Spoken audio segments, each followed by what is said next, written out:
Entonces, Dios los bendiga, bienvenidos. Les invito entonces el protocolo de las reuniones de Zoom es video prendido, micrófono apagado. Pero cuando alguien quiera preguntar, entonces puede en cualquier momento habilitar su micrófono y le vamos a dar la palabra. Vamos con la primera pregunta.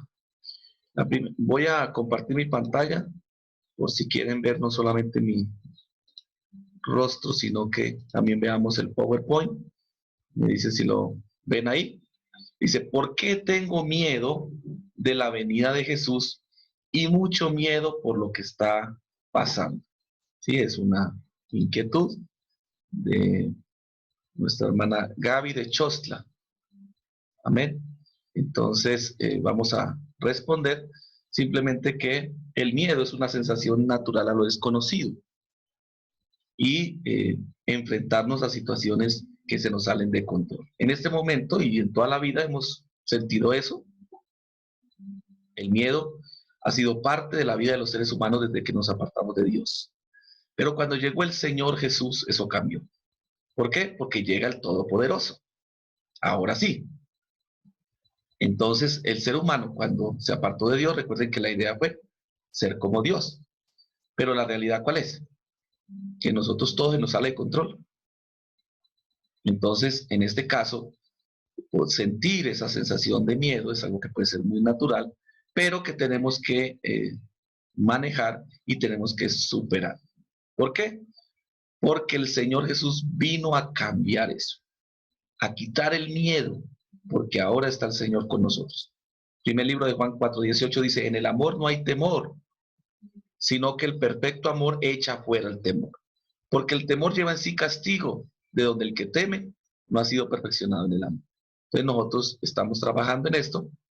Amén. El Salmo 46:2 dice, no temeremos aunque la tierra sea removida. O sea, aunque pase lo que pase, ¿sí? Nosotros no vamos a temer, aunque la tierra sea removida. O sea, en este momento la tierra está un poco confundida, ¿sí? Pero no está removida. Vamos nosotros, hermanos, a eh, entender que estar con el Señor es una bendición muy grande. Amén. Cuando Jesús iba a la casa de Jairo y llegó, le dijeron, la niña se murió, o sea, ya no hay nada que hacer. El Señor Jesús dijo, no temas. ¿Por qué no temas? Jesús está aquí, Dios se hizo presente. Entonces, nosotros estamos con el Señor, Dios está presente, entonces no debemos temer. Amén. Vamos a la segunda pregunta. Si alguien quiere aportar, aclarar o algo más, si todavía o ayudarnos a dar su opinión, bien puede, hermanos. Este es un buen momento para que participemos, para dar testimonios. Les solicito, por favor, que prendan sus cámaras, ¿sí? Para que yo les esté hablando y yo vea que estoy hablando con alguien, porque si no, creo que estoy hablando solamente con el aire y creo que me estoy volviendo loco. Y yo creo que ustedes no van a querer un pastor loco, ¿cierto? Gracias a los hermanos que están prendiendo sus cámaras. Amén. Ya es ahorita estoy tratando también de motivarles para que en los servicios y en los cultos estemos como preparados, porque a veces nosotros nos vamos mal acostumbrando, el ser humano.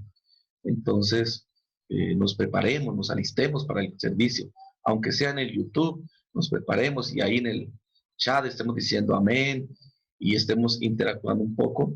Amén. Y en esta plática pues vamos a poder reunirnos y estar juntos en armonía.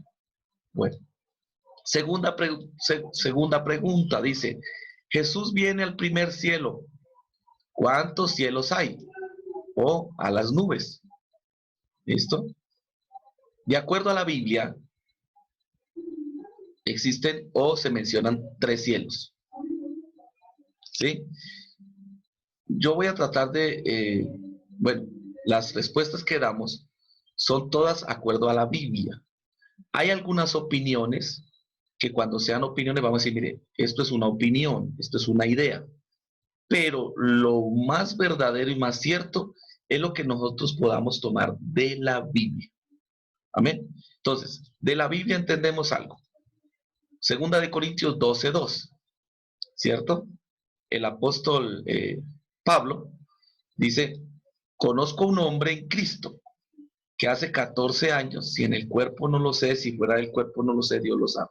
O sea, fue una visión que él tuvo, él no sabe si lo llevaron, no lo llevaron, si se lo soñó, pero dice que fue arrebatado hasta el tercer cielo. ¿Sí? Fue arrebatado hasta el tercer cielo. Y dice, y conozco al tal hombre que fue arrebatado al paraíso donde oyó palabras inefables que no le es dado al hombre expresar. Entonces la Biblia nos habla de ¿qué? Del tercer cielo. Y de acuerdo a eso, pues entendemos que el primer cielo, pues es el cielo que nos rodea a nosotros, después de la Tierra, esta atmósfera del planeta Tierra. El segundo cielo es el espacio, donde están los planetas, afuera de la Tierra. Y el tercer cielo es la morada de Dios. Él fue arrebatado a ese tercer cielo. El primer cielo y el segundo cielo, en cierto modo, nosotros ya lo hemos visto. Usted mira para arriba y ve las nubes. Y no solamente ve las nubes, con que mire aquí de arriba de la tierra, estamos respirando oxígeno. ¿Verdad? De la tierra hacia las nubes, hasta las nubes, es el primer cielo. Y lo podemos ver. Vemos el primer cielo. El segundo cielo, en las noches podemos ver las estrellas, ver todo lo que está allá afuera del espacio en el segundo cielo. El tercer cielo no es visible, es el lugar de Dios, es un lugar arriba de todo, espiritual, donde dice Pablo que él fue. Y si el apóstol Pablo fue, le creemos.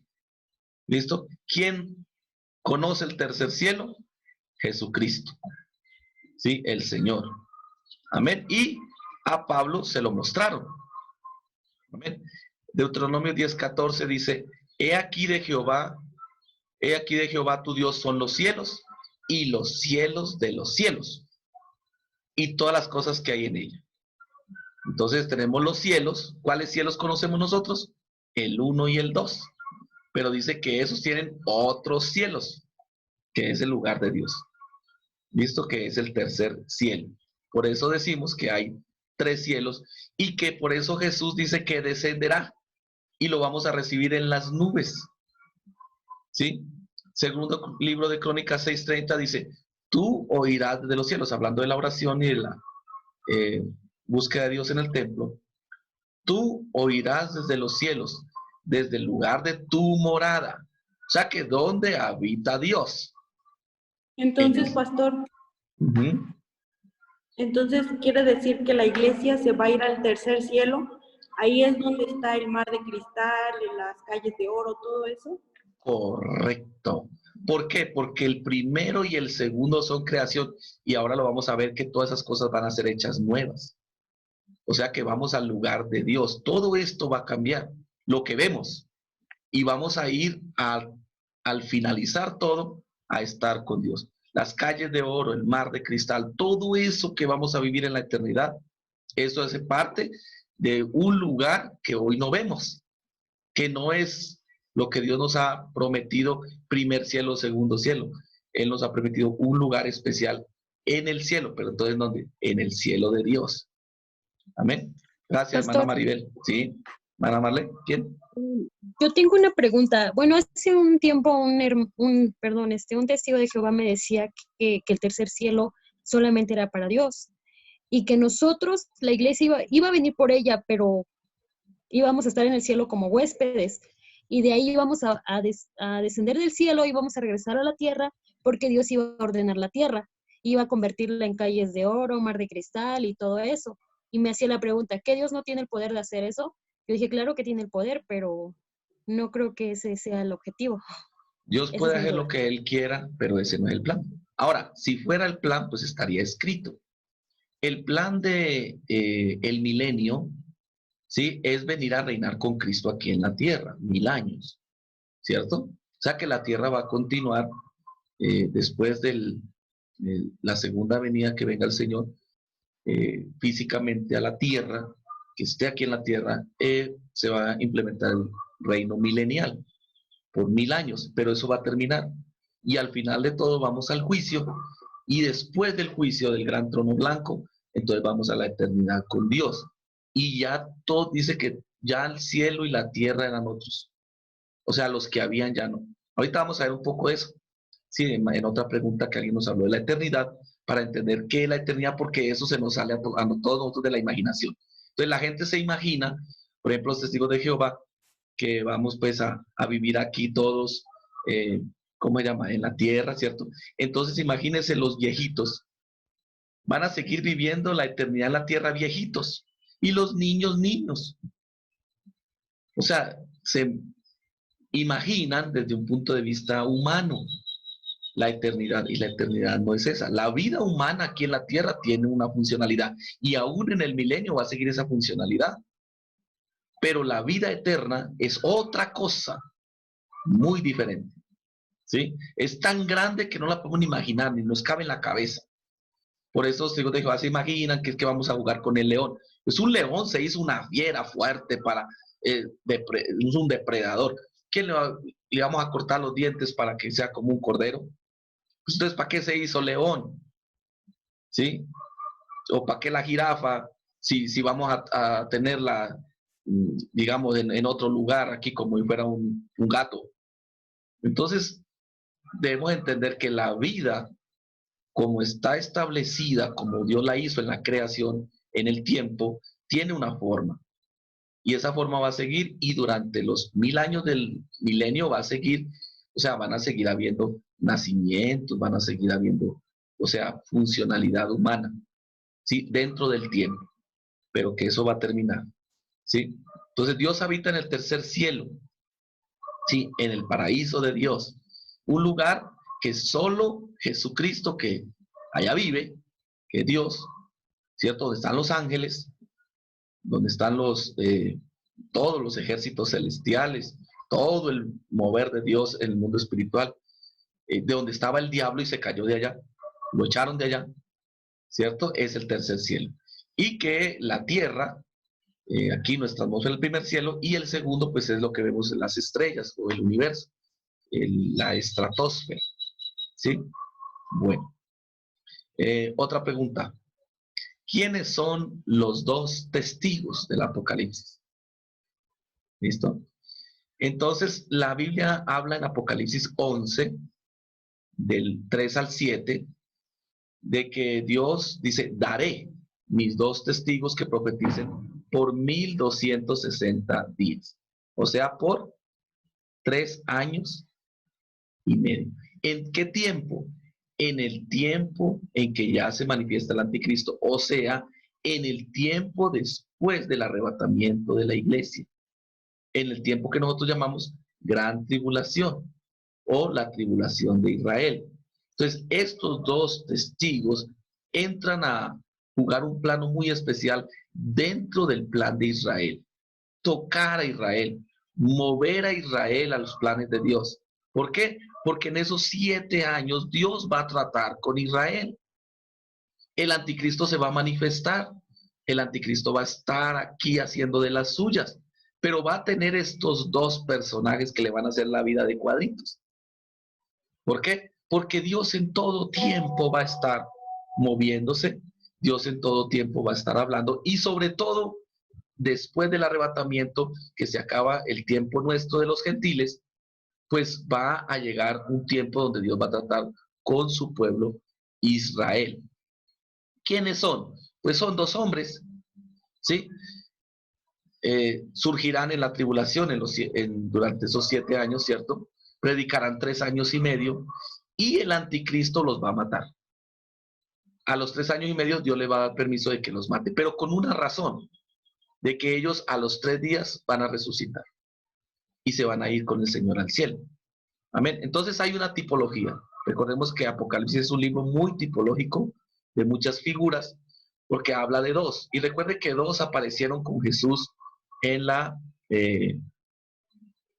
transfiguración.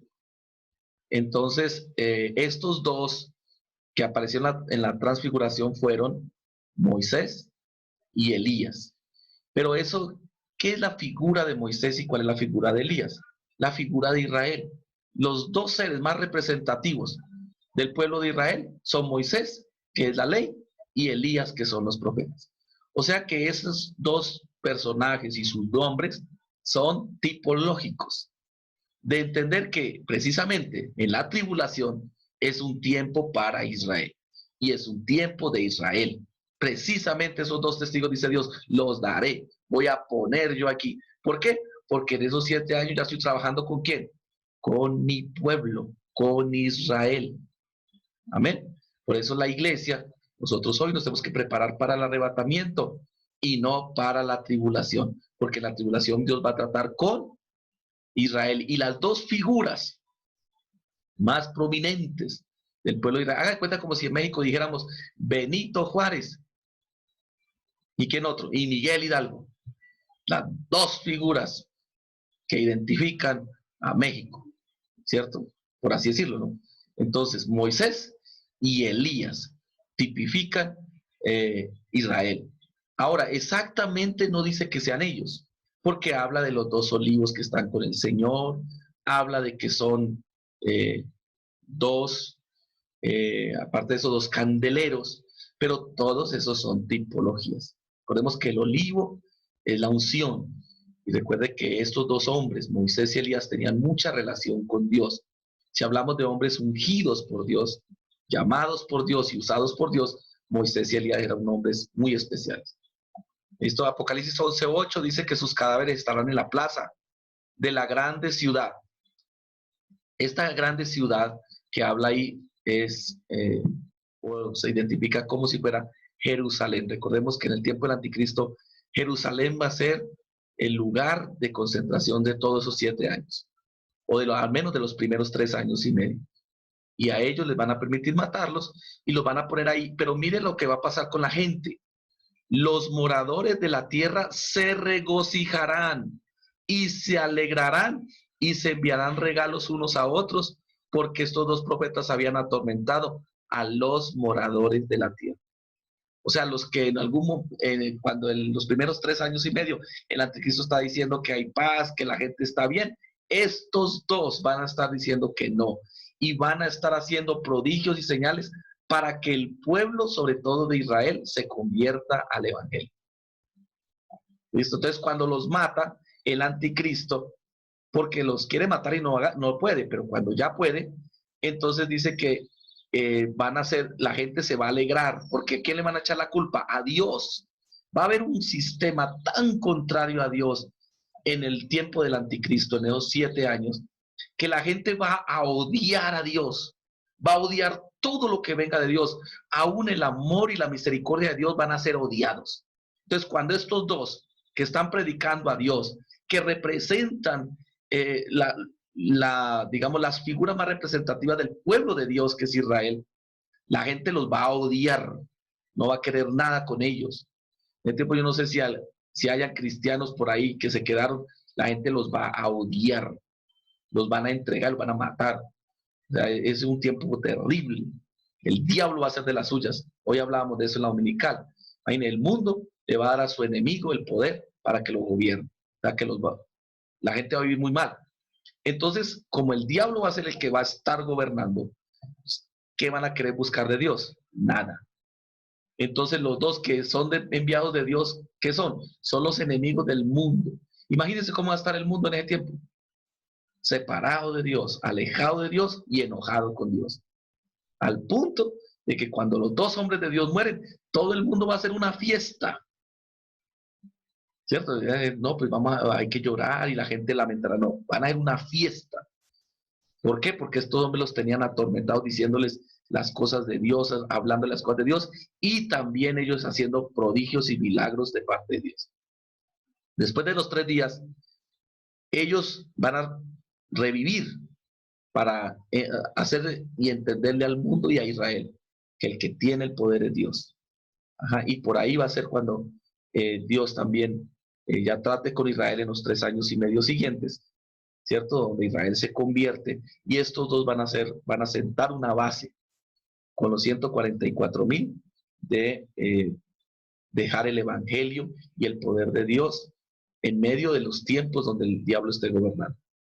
Ajá, y oyeron una gran voz del cielo que les decía, subid acá. O sea, ellos resucitan como en una tipología de los muertos de la iglesia en Cristo que van a resucitar primero, van a resucitar para ir al cielo con el Señor.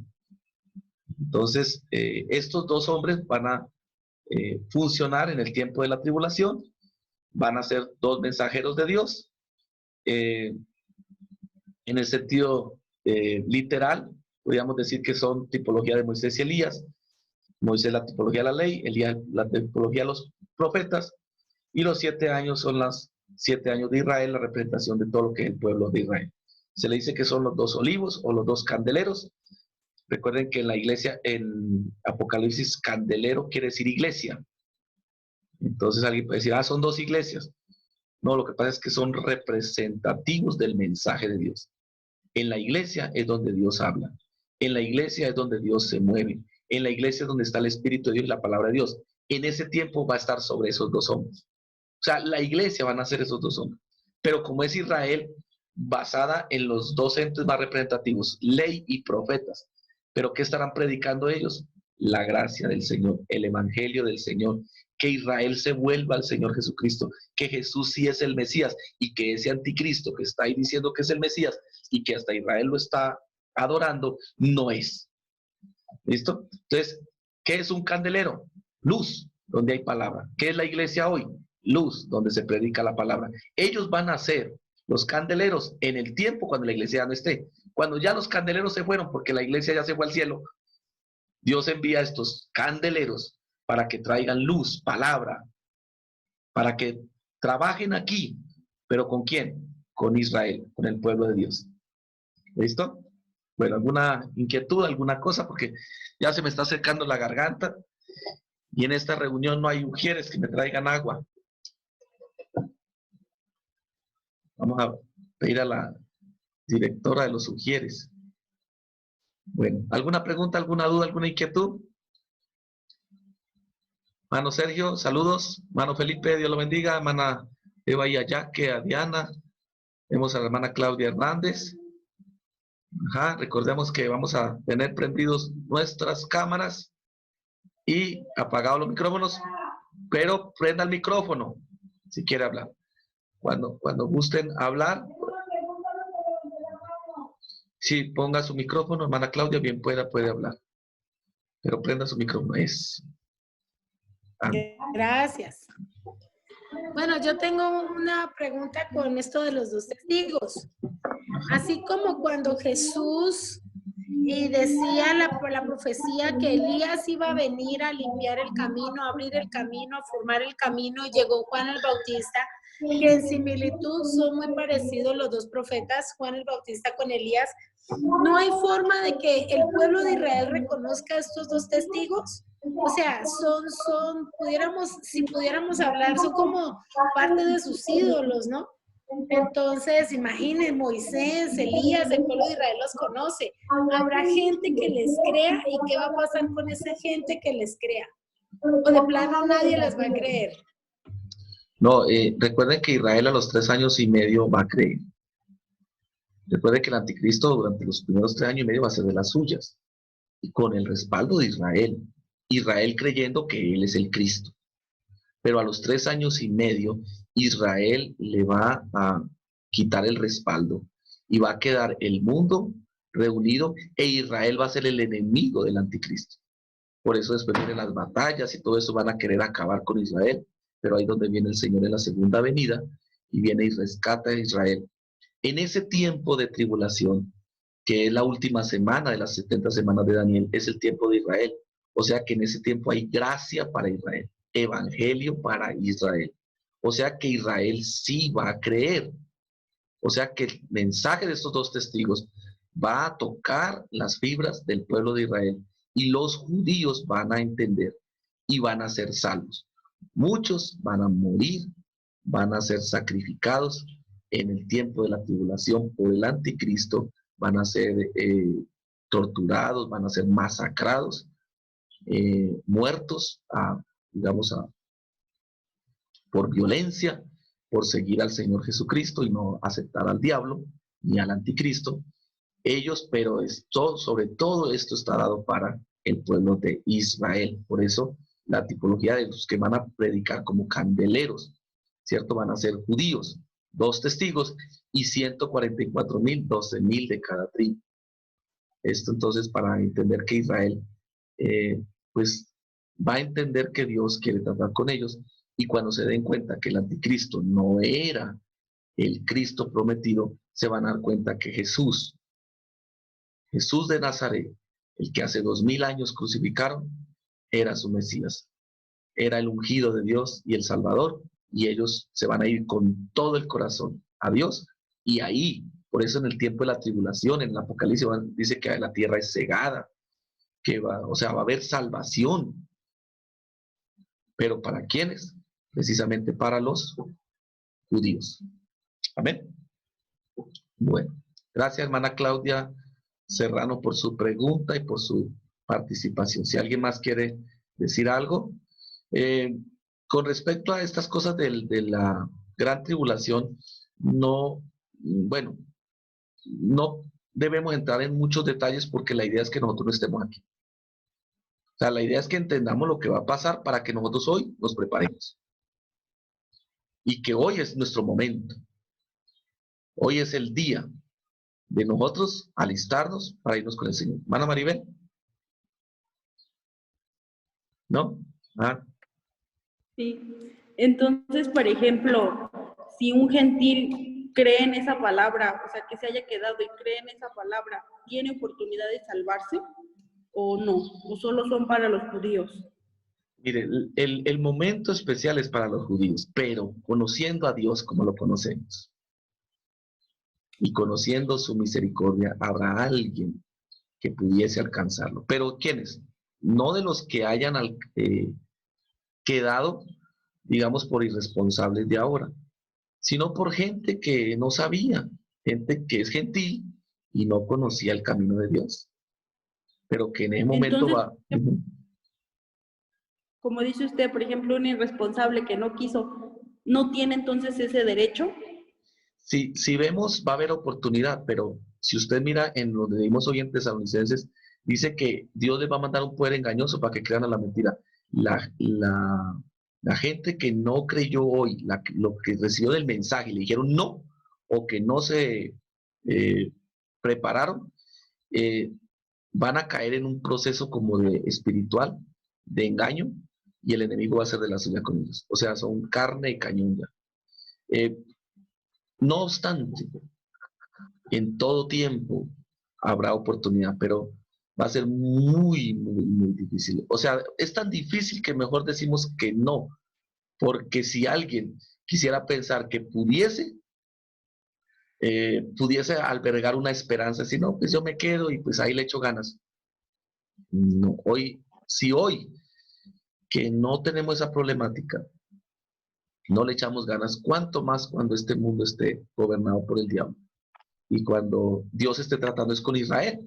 O sea, hoy nos mira Dios, hoy nos arrodillamos, Dios nos mira, Dios está con nosotros, su Espíritu Santo está con nosotros, tenemos todo, tenemos poder, autoridad por el nombre del Señor, vivimos en el reino. O sea, nosotros hoy tenemos todo de nuestro lado. Cuando eso pase, todo va a estar en contra. Entonces, si a hoy, teniendo todo de nuestro lado, no tenemos la capacidad para entender la oportunidad de salvación que tenemos, ¿cuánto más cuando todo esté en contra? ¿Le puedo explicar algo? Si por ejemplo, hoy nos dijeran que el Evangelio es como llevar en las manos, a ver, algo que pese, pero que no pese mucho, una bola de boliche. Ese es el Evangelio. ¿Listo? Hoy. Pesa un poquito, pero llévale. Pero en la tribulación o en los 7 años pudiéramos decir que va a ser como llevar 4 bultos de cemento. Entonces decir, no, pues yo no llevo la bola de boliche hoy, pero voy a llevar los 4 bultos de cemento allá, pues a ver si se los echa encima. O sea que es prácticamente que imposible. Por eso es que el mensaje de la gracia para los gentiles. Porque hoy hay salvación también para judíos. Quiere decir, en la tribulación va a haber salvación también para algún gentil. Pero va a ser muy poquito, va a ser gente especial o va a ser gente que, bueno, pudiesen estar dispuestos a llevar esos 4 bultos de cemento encima. O sea que ya va a ser muy complicado. Por eso no albergamos esa posibilidad. La posibilidad es hoy, antes del arrebatamiento, para irnos con el Señor en la segunda venida, que es por la iglesia, cuando Él venga a las nubes. Hermana, este pajarito creo que alzó la mano por ahí. ¿Quién más? Recuerde que hoy estamos, estos le llamamos pláticas con el pastor. ¿Se alzó la mano? O si alguien me deja ver el chat, vamos a ver, no hay nada del chat. O fue que se le subió la mano sola. Recuerden que el protocolo para esta reunión es, vamos a estar con la cámara encendida y también con el micrófono listo para participar. Amén. Bueno, ¿listos? Entonces seguimos. Pregunta, ¿el Seol y el infierno son la misma cosa? Es otra pregunta que vamos a resolver hoy, ¿cierto? La Biblia habla de Seol, habla de infierno, habla de Hades, y esto en cierto modo tiene como una relación. Proverbios 15:24 dice, el camino de la vida es hacia arriba al entendido, para apartarse del Seol, abajo.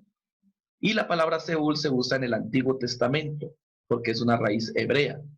En el Nuevo Testamento no se usa. En el Nuevo Testamento se usa Hades, pero se refiere a lo mismo. ¿Qué es el Seol y qué es el Hades?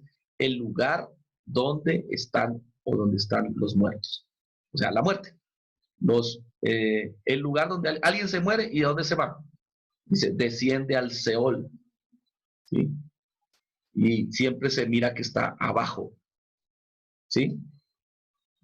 Entonces, es el lugar de los muertos y tiene en el Nuevo Testamento la raíz griega, ya en el Nuevo se llama Hades.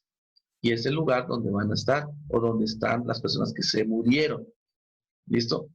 Por eso, por allá, el salmista David dice, no dejarás que tu siervo se quede en el Seol, porque del Seol el Señor nos va a levantar. O dice, en el Seol, ¿quién te alabará? O sea, si uno se muere, ¿quién alaba? Alabamos los vivos. ¿Listo? Ahora, en la Biblia, en Lucas 16:23, en la historia del rico y Lázaro, ¿cierto? Dice que el rico estaba en el Hades y alzó sus ojos estando en tormentos y vio de lejos a Abraham y a Lázaro en su seno. ¿Sí? Él, dando voces, dijo, Padre Abraham, ten misericordia de mí y envía a Lázaro que moje la punta de su dedo en agua y refresque mi lengua porque estoy atormentado en esta llama. Entonces, eso lo podemos entender de varias formas. Que ya el rico está en el lugar de tormento o lago de fuego, ¿cierto? Que es el infierno. Lugar, o el rico está en el lugar de los muertos, que es Seol o Hades, esperando la condenación, pero que ya su estado de desesperación de su espíritu y de su alma están tan agobiados de estar lejos de Dios que es como si estuviera en la misma condenación. Lázaro se dice que está en el paraíso, que es el lugar espiritual de salvación con Dios, pero también el lugar de espera de la resurrección de los que duermen en Cristo. O sea que el Seol o el lugar de los muertos tiene 2 compartimientos, uno para los impíos y otro para los hijos del reino, entendiéndolo de esa manera, ¿cierto? O también podemos entender que que el rico ya está condenado, está en el lugar de condenación y está en el lago de fuego. Esas 2 connotaciones las podemos entender en esa historia, ¿sí? Bien sea que está esperando el juicio final o que ya está ilustrado una persona condenada y una persona salva. En la Biblia recordemos que no hay explicaciones absolutas. Nosotros debemos orar mucho al Señor para que Dios nos vaya ayudando para entender, ¿cierto? Entonces, el infierno es el lugar del castigo eterno. En Mateo 23:33, el Señor le decía, serpientes, generación de víboras, ¿cómo escaparéis a la condenación del infierno? Cuando Jesús hablaba del infierno, siempre hablaba del lugar como del lago de fuego, un lugar de castigo eterno, o un lugar de castigo espiritual, ¿sí? El término en griego es Gena, que es el valle de Hinón, ¿sí? Que es un lugar de figurativo, que es como una cárcel, un lugar de castigo al que el Señor manifiesta, y quien habló mucho del infierno fue el Señor Jesús. ¿Por qué? Porque si alguien conoce el lago de fuego o el lugar del infierno, es Dios. ¿Por qué? Porque Él lo hizo. Recuerde que Dios ha creado todas las cosas. ¿Listo? Y en este caso, nadie conoce todavía el lago de fuego. Ni siquiera el diablo. No dice, ¿el diablo dónde vive? En el infierno. No, el diablo está por ahí revoloteando en la tierra, como un espíritu diabólico, como los demonios, ¿sí? Sino que el Señor, ellos ya están condenados a esas prisiones del infierno. Recuerde que para ellos no hay salvación. Aquí está, listo, 2 de Pedro 2:4, porque si Dios no perdonó a los ángeles que pecaron, sino que arrojándolos al infierno, los entregó a prisiones de oscuridad para ser reservados al juicio. Entonces aquí vemos la palabra infierno nuevamente, pero tengamos en cuenta que la palabra griega ya no es la de Valle de Hinón, sino que es tártaros. O sea, en el español usa la misma, digamos, el traductor, pero el griego tiene una palabra para cada una. En este caso, tártaro, ¿cierto? Es un lugar de encarcelamiento o arrojar al infierno, hablando en términos del español. O sea que el diablo fue arrojado, o los demonios fueron arrojados a unas prisiones espirituales, ¿donde? Abajo de la tierra. Y por eso es que siempre surge del abismo, y en los últimos tiempos dice que hay unos demonios. ¿Por qué? Porque los demonios y el diablo son enemigos del hombre. ¿A quiénes van a venir a atormentar? Pues a los hombres. Entonces están reservados. ¿Por quién? Por Dios. ¿Quién tiene dominio y control de todo? Dios. Entonces la pregunta, ¿el Seol y el infierno son la misma cosa? No. El Seol es el lugar de los muertos y el infierno es el lugar del castigo eterno, o el lugar de prisión espiritual donde el diablo está, o algunos demonios están hoy, y que Dios ahí como que los tiene prisioneros. De hecho, si ustedes analizan, el diablo va a ser, en el milenio, va a ser prisionero 1000 años. ¿Dónde va a ser prisionero? En esas prisiones, donde hay ahorita también demonios. Pero esas prisiones no son el lago de fuego.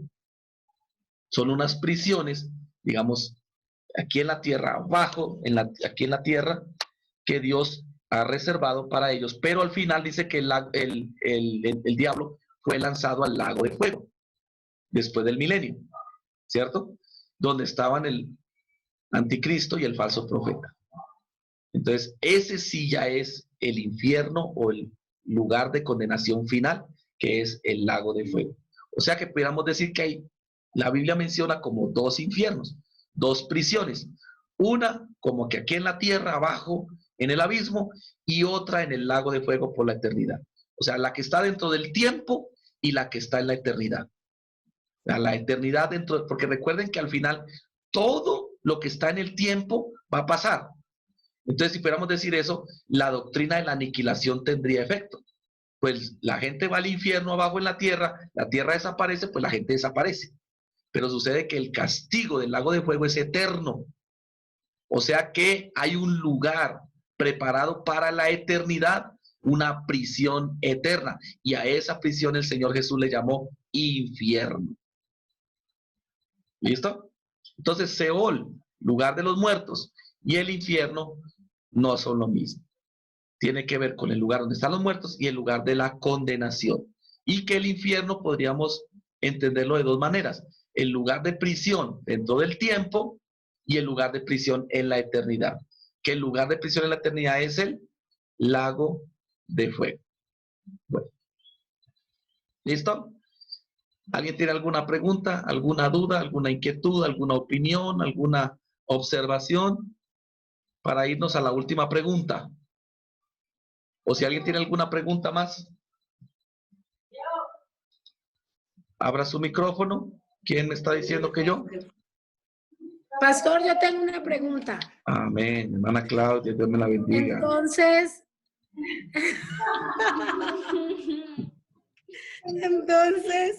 Señor Jesús. Todos los muertos, ¿es correcto la expresión decir que todos los muertos están dormidos? ¿Todos los muertos están dormidos? ¿O quiénes son los que están dormidos y quiénes son los que están muertos? Porque Tesalonicenses dice que los que están durmiendo. Entonces, ¿quiénes están durmiendo y quiénes están muertos? Bueno, Tengo esa duda. Recordemos que son figuras, listo para entender. Cuando una persona muere, ¿sí? O cuando una persona duerme. Cuando una persona duerme está viva, pero cuando una persona muere está separada.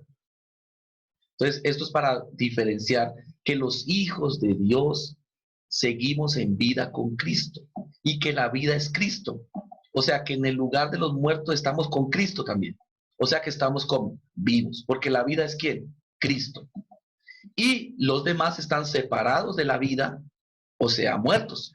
Pero nosotros entendemos muertos como si estuviera muerto así el espíritu y el alma también muertos. No, mire que Rico y Lázaro también estaban hablando, mirando. El espíritu y el alma tienen en sí vida, y mientras no haya el juicio final hacia la eternidad, ellos van a estar como que en cierto modo moviéndose, pero la muerte significa separación. Entonces el ser humano, la gente que muere sin Cristo va a estar separada de Cristo, y los que morimos en Cristo vamos a estar con Cristo, y el que tiene a Cristo tiene la vida. Entonces le dice, no está muerto, está dormido, para decir que está vivo, para decir que está esperando. ¿Listo? Es una forma tipológica de los que durmieron en Cristo. ¿Ya? ¿Por qué? Porque están vivos, porque están con Cristo. Pero no es que estén dormiditos así, el alma y el espíritu estén por allá como en un ataúd dormidos, así, no, porque Lázaro estaba en el seno de Abraham, estaba con Cristo. O sea, estamos viviendo. O sea, ¿cómo le podríamos llamar a esto? Los que estén en el lago de fuego por la eternidad, condenados en muerte eterna, van a estar viviendo, van a estar viviendo ese fuego.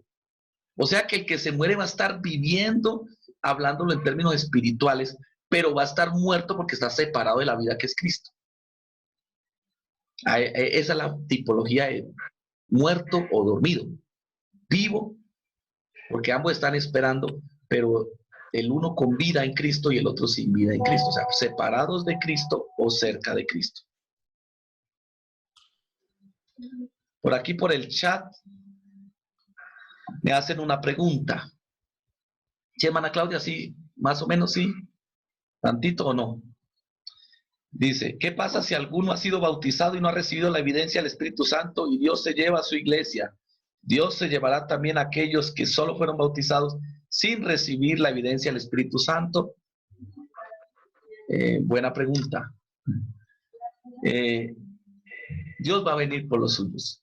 Si una persona es de Dios, es de Dios. Punto. Nosotros tenemos un plan, un orden para asegurarnos nuestra salvación. La Biblia dice, teniendo este sello, conoce el Señor a los que son suyos. ¿Para qué? Porque Dios no va a conocer, o Dios iba a conocer, pues el sello más es para nosotros. Entonces nosotros debemos procurar entrar en el plan completo de Dios.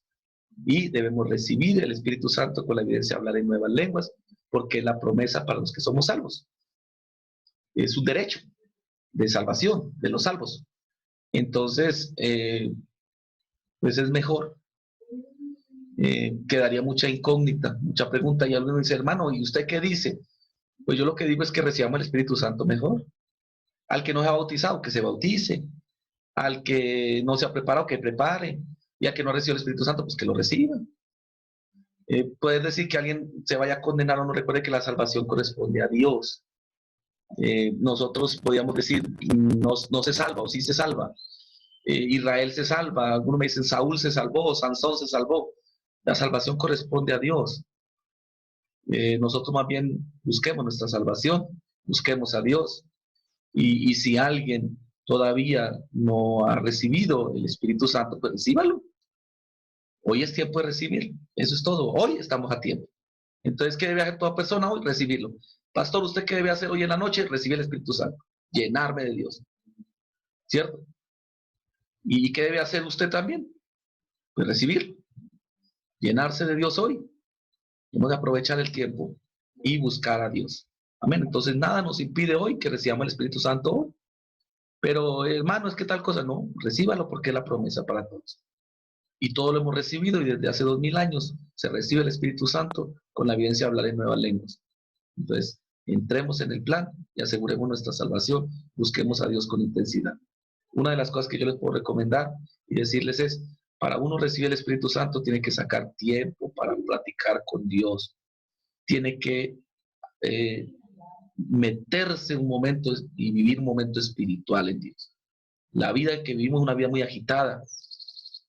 Ustedes se ponen a orar y algunos se quedan dormidos, otros se quedan pensando en que, ay, ¿qué pasó? Está sonando el perro afuera, como que hay un ladrón allá en la calle. Empiezan los cohetes y hay una fiesta.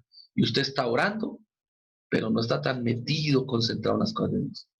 Yo les invito para que busquemos esos momentos, un momento espiritual donde usted sienta ese fuego, donde usted sienta a Dios ahí abrazándolo.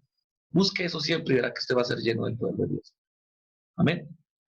Bueno, vamos a terminar con la última pregunta. A no ser de que haya alguna otra por ahí con respecto a lo que estemos viendo para que quede más claro. No vayamos después a salir más confundidos de lo que entramos a estas pláticas. Confusiones con el pastor, le vamos a llamar a estas pláticas, ¿no? Pláticas con el pastor. Amén. Bueno, la última pregunta dice así, y es bien interesante esta pregunta porque me puso a pensar, ¿cuál es el propósito de estar en la eternidad con Dios? Está bien interesante la pregunta. Ojalá usted también se la haga y me ayude a resolverla, porque está bien compleja. ¿Por qué? Porque nosotros entendemos bien el tiempo.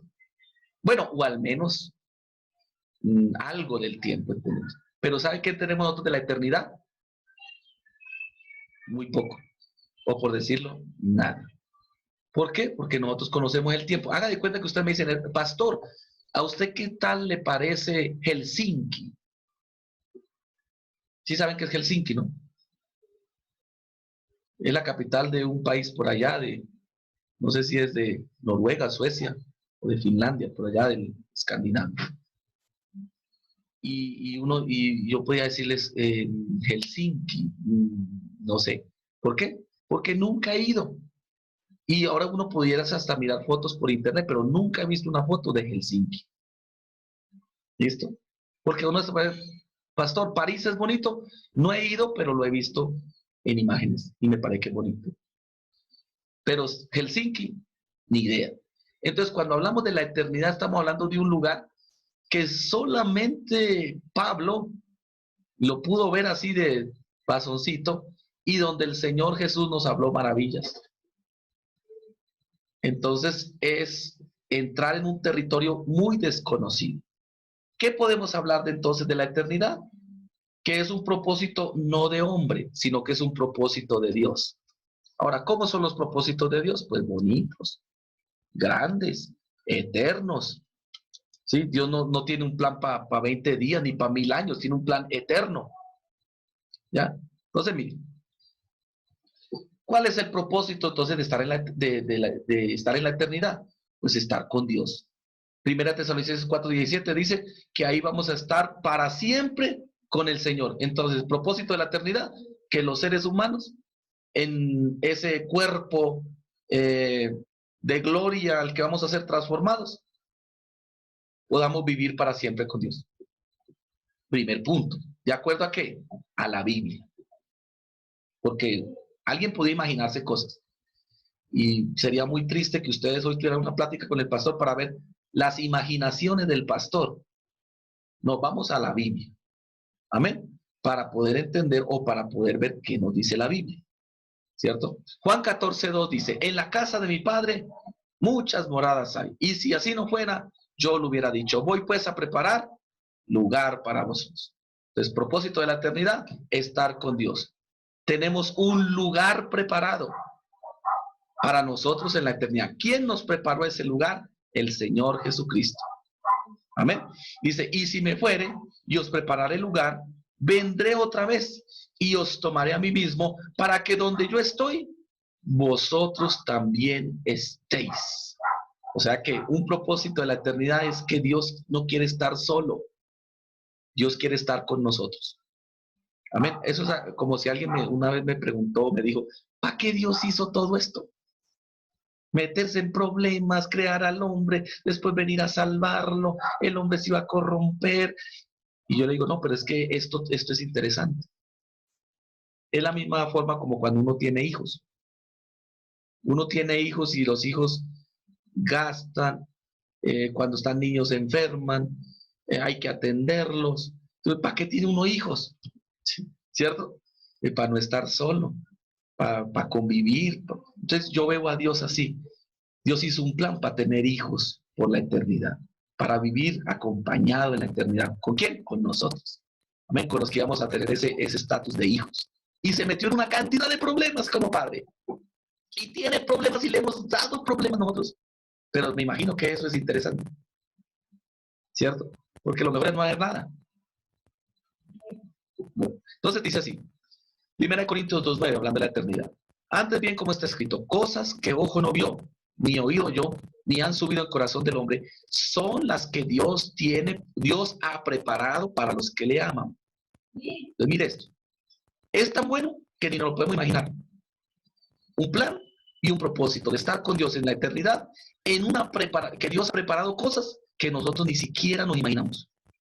Porque nos imaginamos las calles de oro y el mar de cristal, ¿cierto? Como una tipología. Pero dice que ni si usted se puede imaginar unas calles de oro y se puede imaginar un mar de cristal. Pero está hablando de que lo que Dios ha preparado todavía es mucho mejor, porque ni siquiera nos lo podemos imaginar. O sea que hay un plan y un propósito no humano, difícil de comprender en cuanto a nuestra capacidad, pero que es muy grande, que tiene que ver con vivir para siempre con Dios. En ese vivir para siempre con Dios, entonces vamos a mirar otros pequeños detalles. Primero, heredar el reino. Mateo 25:34. El rey dirá a los de su derecha, venid benditos de mi Padre, heredad el reino. Y esto de reino es reinar, es gobernar, es poder estar al mando, a la cabeza, en el sistema de gobierno. Lugar que Dios ha preparado desde la fundación del mundo. Apocalipsis 22:5 dice, no habrá allí más noche, no tiene necesidad de luz, ni luz del sol, porque Dios los iluminará y reinarán por los siglos de los siglos. O sea que un propósito de la eternidad es estar con Dios, pero también es reinar con Dios. Amén. Estar con Dios, pero reinar con Dios. Recordemos que hoy en la eternidad están los ángeles con Dios. ¿Cierto? La pregunta, ¿cómo vivirán los ángeles? ¿Bien o mal? ¿Cómo será ese lugar de gobierno, de reino de Dios? Amén. Donde nosotros vamos a estar con Dios para siempre. Donde Dios preparó ese lugar para la iglesia, para nosotros. Reinar con Dios. Amén. Bueno, y la otra, el propósito de la eternidad, es escapar del castigo eterno. Apocalipsis 22:15, el que no se haya inscrito en el libro de la vida fue lanzado al lago de fuego. Y si tu pie te fuera ocasión de caer, Marcos 9:45 y 46, mejor te es entrar en la vida cojo que teniendo 2 pies ser echado en el infierno, al fuego que no se puede ser apagado, donde el gusano de ellos no muere y el fuego nunca se apaga. O sea que propósito de la eternidad, estar con Dios, reinar con Dios y escapar del castigo eterno que está preparado para el diablo y sus demonios. Amén. Mire lo que dice Apocalipsis 21:4 y 5.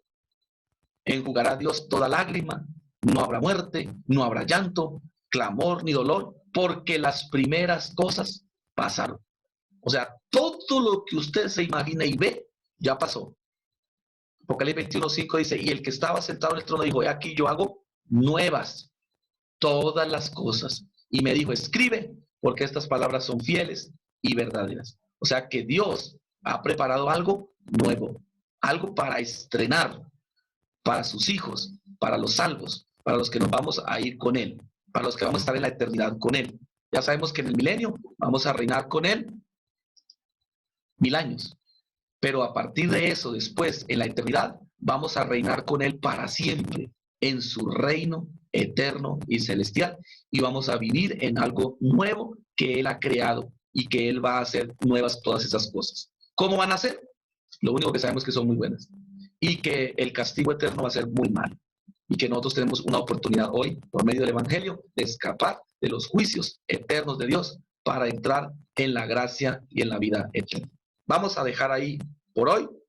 Amén. Saludamos a todos nuestros hermanos que están aquí. A ver, tenemos a LG K4 Lite, G2523K. Por favor, habiliten sus cámaras un momento, ya nos vamos a despedir.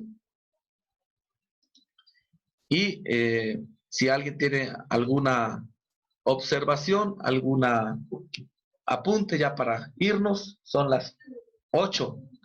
Y recuerde que esta reunión es de 7 a 8. Y voy a ser muy puntual con ustedes para que ustedes también se motiven a estar todos los domingos en estas pláticas con el pastor.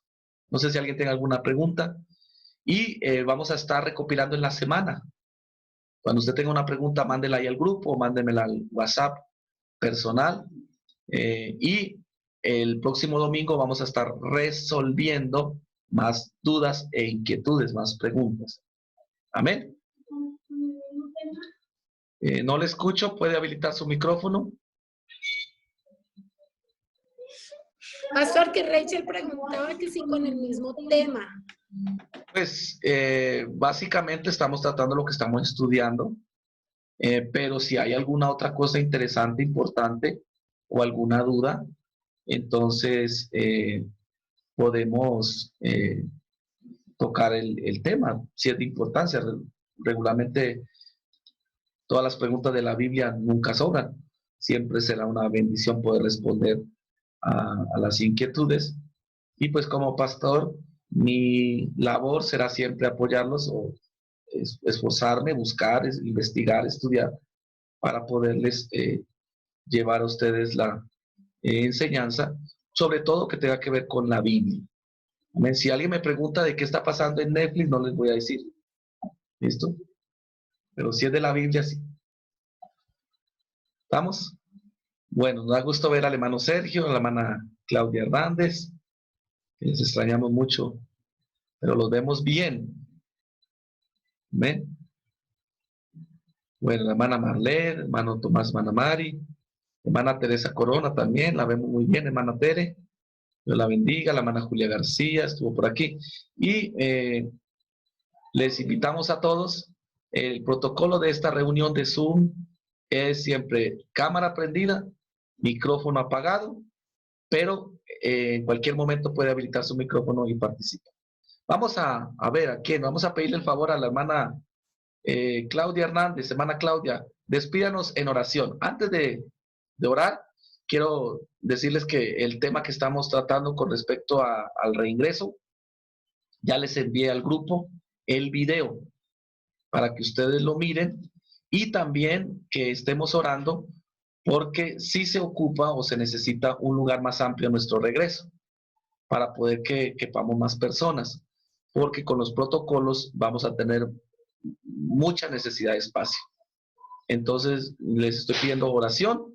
Los que tienen el voto, han tenido su voto en su corazón para el nuevo templo, por favor hablen con el hermano Felipe y vamos pensando cada uno de todos los bautizados cómo vamos a apoyar ese proyecto de nuevo templo que nos va a beneficiar al final a todos.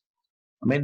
Creo que hoy más que nunca debemos de pensar en la necesidad de ese nuevo lugar, que tenemos una opción, pero no es la única, hay más opciones. Creo yo que el Señor nos va a guiar porque Él es el dueño de la obra y Él es el rey. Donde Él nos diga, nosotros vamos a hacerlo. Pero necesitamos que todos los, digamos, bautizados hagamos un análisis de cómo podemos nosotros apoyar ese reingreso en un lugar más amplio o en un lugar donde tengamos el espacio, donde los niños puedan tener espacio donde podamos ir con sana distancia y con protocolos. Estamos haciendo una convocatoria, la hermana Claudia Serrano está invitando a todos los que quieran ser ujieres, porque ahora va a haber una necesidad de más ujieres en los diferentes cultos, y además porque los ujieres nos van a ayudar en la parte de sanidad, de sanitización del templo, antes y después de cada servicio. Y como nos va a tocar hacer varios servicios el día domingo, o aún de pronto también el día sábado, entonces les invitamos a los que quieran participar. Si usted no está integrado en ninguna actividad de servicio, hable con la hermana Claudia Serrano, diga, hermana, cuente conmigo, yo quiero o puedo apoyar. También necesitamos personal para transmisiones, personal que le interese las comunicaciones, las grabaciones, el YouTube, el computador, las cámaras, que nos puedan ayudar y apoyar, porque vamos a seguir transmitiendo hasta la venida del Señor. Entonces, les invitamos, hermanos, para que se integren en las labores de la iglesia. Hoy más que nunca tenemos más áreas de trabajo.